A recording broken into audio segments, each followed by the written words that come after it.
Rajkanika block अंतर्गत ओलापुर महाविद्यालयर 50तम प्रतिष्ठा वार्षिक उत्सव महाआडंबर अनुष्ठित हो जाइछि। सभारे मुख्य अतिथि रूपे उत्कल साहित्य समाजर सभापति गोविंद चंद्र जोग देइथिले।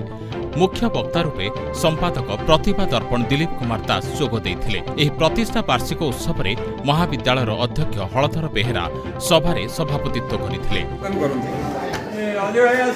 हलधर बेहेरा प्राध्यापक राजनीति विज्ञान वर्तमान अध्यक्ष ओलावर कॉलेज। सर कौन कहे आज आप महाविद्यालय 50तम प्रतिष्ठा उत्सव ये अवसर में कौन सर कहे? महाविद्यालय आज 50तम प्रतिष्ठा उत्सव पालन करुच्ची जो कि आम बहुत ज्ञानी एवं ये अंचल तथा सुदूर कटक चीफ गेस्ट एवं चीफ स्पीकर आसी पाखे कृतज्ञता जनाऊँगी ये अंचल आदिवासी मोर छात्र छात्री आज ये उत्सव को सफल कर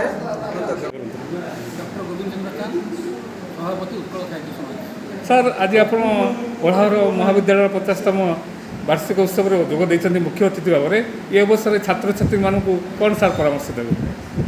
गोटे विद्यालय 50 वर्ष धरी शिक्षार दीपटे जड़ाई रखा सब बड़ कथा और 50 वर्ष पालन अवसर में मुझे महाविद्यालय अध्यक्ष अध्यापक अध्यापिका छात्र छात्री प्रथम अभिनंदन जनाई। छात्र छात्री मानू कतोटी कथा कहबार अच्छी बड़ कथाटी हूँ से समयानुवर्तित हवा दरकार। समय केते भल भाव में विनियोग हम ताही निर्भर कर पिला भविष्य को बढ़िया आम सबुबले जीवन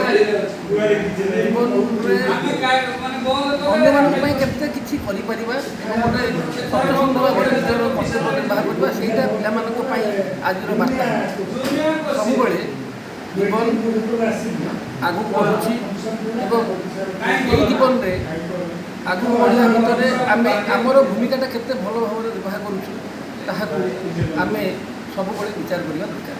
आज यही सुवर्ण जयंती अवसर में ये महाविद्यालय मोर महाविद्यालयर वार्षिक परीक्षा सर्वाधिक नंबर रखिथिबा छात्र छात्री मानकु अतिथि माने कप प्रदान करथिले। महाविद्यालय विशेष अवदान पाई शिक्षाविद सनातन पृष्टि, समाजसेवी श्रीनिवास प्रधान, शिक्षाविद शेखर चंद्र बारिक, गोपीनाथ दास, आदिकंद पलई, रवींद्र कुमार मल्लिक अतिथि माने संबर्धित करथिले। राजकनिकारु सरोज कुमार बेहेरा रिपोर्ट, स्वस्तिक न्यूज।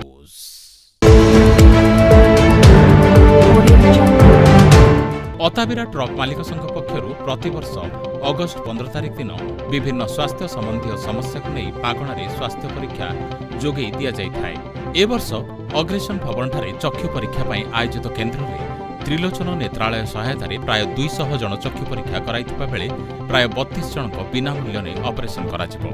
एही चक्षु परीक्षा केन्द्र को अताबिरा विधायक निहार महानंद मुख्य अतिथि भावे रिबन काटी शुभारंभ करथिले।